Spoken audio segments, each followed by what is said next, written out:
Hare Krishna, Radhe Radhe. Welcome to my channel. आशा करती हूँ आप अच्छे होंगे, स्वस्थ होंगे और मंगल में होंगे।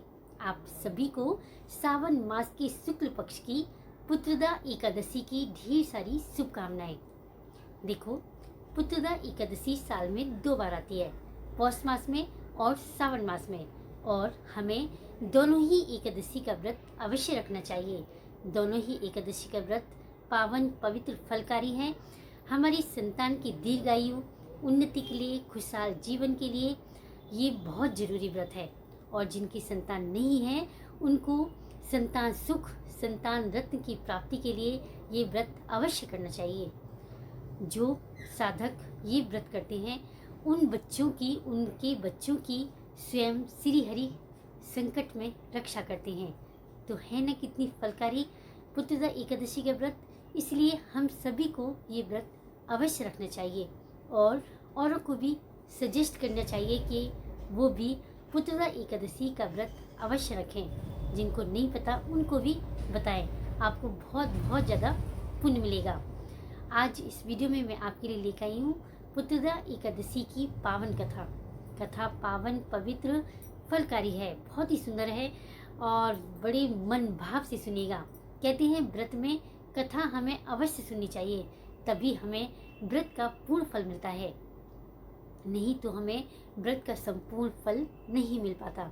इसलिए एकादशी के व्रत में एकादशी माता की कहानी और जो भी एकादशी है उस व्रत की कथा हमें अवश्य सुननी है, आरती हमें अवश्य करनी है और नियम से इस व्रत का पालन करना है, तभी हमें पूर्ण फल की प्राप्ति होती है। तो आइए सुनते हैं पावन, पवित्र, फलकारी पुत्रदा पुत्रदा एकादशी की कथा। देखो, व्रत कोई भी व्रत हो उसकी कथा कभी खाली हाथ नहीं सुनते। एकादशी का व्रत की कथा हम जब सुनते हैं तो हाथ में पुष्प, दक्षिणा और तिल लेते हैं। वैसे चावल लेते हैं और कथा में, लेकिन एकादशी में चावल नहीं लेते, तिल लेते हैं और ये संकल्प करते हैं कि मेरा नाम ये है, मेरा गोत्र ये है और मैं इस शहर का रहने वाला हूँ, मैं इस कामना से ये व्रत रख रहा हूँ। ये संकल्प लेके जो सारी चीज़ें हमने हाथ में ली हैं वो सारी चीज़ें भगवान श्री हरि के चरणों में छोड़ देते हैं पूरी कथा सुनने के बाद। तो आइए सुनते हैं, बड़ी श्रद्धा मन भाव से सुनिएगा, तभी हमें पूर्ण फल मिलेगा। पहले एक जयकारा लगाते हैं। बोलिए लक्ष्मी नारायण भगवान की जय, एकादशी माता की जय। सावन का महीना चल रहा है और सावन में पुत्रदा एकादशी का आना तो एक बहुत ही संयोग की बात है और बहुत ही ज़्यादा पुण्य फल मिलने वाला है। बोलिए भोले शंकर, पार्वती मैया, कार्तिक संग गणेश जी की जय। आइए कथा सुनते हैं। युधिष्ठिर बोले, हे मधुसूदन, सावन शुक्ल पक्ष की एकादशी का क्या नाम है, सो कृपया करके मुझसे कहिए। श्री कृष्ण बोले, हे राजन, प्राचीन समय में द्वापर युग के प्रारंभ में महिष्मती पुरी में महोजित नाम का राजा राज्य करता था। उसके पुत्र नहीं था, इससे उसको राज्य से सुख नहीं मिलता था। बिना पुत्र के इस लोक और परलोक में सुख नहीं है। पुत्र की प्राप्ति के लिए उपाय करते हुए उस राजा को बहुत समय बीत गया, परंतु पुत्र उत्पन्न नहीं हुआ। अपनी वृद्ध अवस्था देखकर राजा को बहुत चिंता हुई। सभा में बैठकर प्रजा से बोला, हे मनुष्यों, इस जन्म में मैंने ऐसा कोई पाप नहीं किया। मैं सदैव धर्म के मार्ग में तत्पर हूँ। मेरे पुत्र क्यों नहीं हुआ, इसका विचार करो। ब्राह्मण और प्रजा इस बात को सुनकर आपस में विचार करके सघन वन में गए।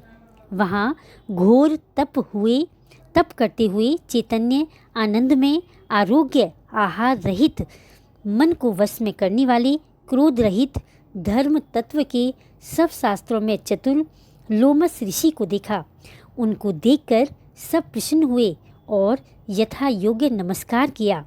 वे नम्रता पूर्वक आपस में कहने लगे, हमारे भाग्य से मुनीश्वर मिले हैं।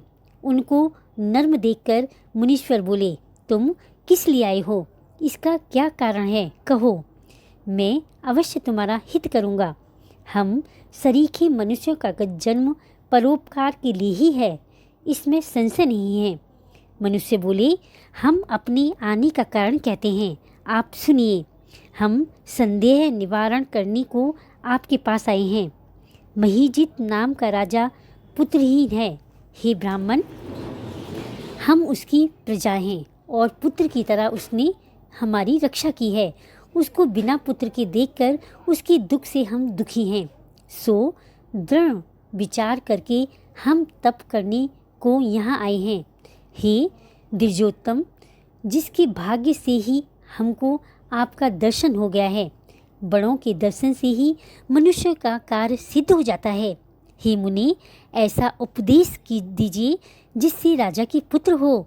उस राजा के पहले जन्म का वृतांत ध्यान करके मुनीश्वर बोले, पहले जन्म में यह राजा निर्धन, क्रूरता के कर्म करने वाला वैश्य था। एक गांव से दूसरे गांव में जाकर व्यापार करता था। एक समय ज्येष्ठ मास के शुक्ल पक्ष में द्वादशी के दिन मध्याह्न के समय गांव की सीमा पर प्यास से व्याकुल हो गया। वहां समुद्र जलाशय को देखकर जल पीने का विचार किया। वहां हाल ही में ब्याई गौ बछड़े समेत जल पीने को आई। वह प्यास और धूप से व्याकुल थी। वह उसका जल पीने लगी। उस वैश्य ने जल पीती हुई गौ को हटाकर जल पिया। उसी के पाप से राजा पुत्रहीन हुआ। वे मनुष्य बोले, हे मुनि, पुराणों में सुना जाता है कि पुण्य के प्रभाव से पाप दूर हो जाता है। इसलिए पुण्य का उपदेश दीजिए जिससे पाप का नाश हो और आपकी कृपा से इनके पुत्र हो। लोमस ऋषि बोले, सावन शुक्ल पक्ष में पुत्रदा नाम की एकादशी प्रसिद्ध है। उसका व्रत प्रेम से विधि पूर्वक करो। रात्रि में जागरण करो। उसका निर्मल पुण्य राजा को दे दो। ऐसा करने से निश्चय राजा के पुत्र होगा। लोमस ऋषि के वचन को सुनकर और उनको प्रणाम करके प्रसन्न होकर सब अपने अपने घर चले गए। सावन आने पर सब लोगों ने राजा सहित श्रद्धापूर्वक व्रत किया। द्वादशी के दिन अपना पुण्य राजा को दिया। पुण्य देते ही रानी ने सुंदर गर्भ धारण किया। प्रसव का समय आने पर सुंदर पुत्र रत्न की प्राप्ति हुई। पुत्र उत्पन्न हुआ। हे नृपश्रेष्ठ, इस प्रकार यह पुत्रदा नाम की एकादशी प्रसिद्ध है। इस लोक और परलोक का सुख चाहने वालों को इसका व्रत अवश्य करना चाहिए। इसका महत्व सुनकर सब पापों से छूट जाते हैं और पुत्र का सुख पाकर अंत में स्वर्गलोक को जाते हैं। बोली लक्ष्मी नारायण भगवान की जय। बोली शंकर पार्वती मैया कार्तिक संग गणेश जी की जय। हे श्री हरि, अगर कथा अधूरी पड़ी हो तो पूरी करना, पूरी पड़ी हो तो मान रखना, कहने सुनने वाली सभी की मनोकामना पूर्ण करना। अगर वीडियो अच्छी लगी हो तो लाइक करें, कमेंट करें, मीनूज लाइफ स्टाइल को सब्सक्राइब करें। हरे कृष्णा, राधे राधे। मिलते हैं एक नई वीडियो के साथ। जय श्री कृष्णा।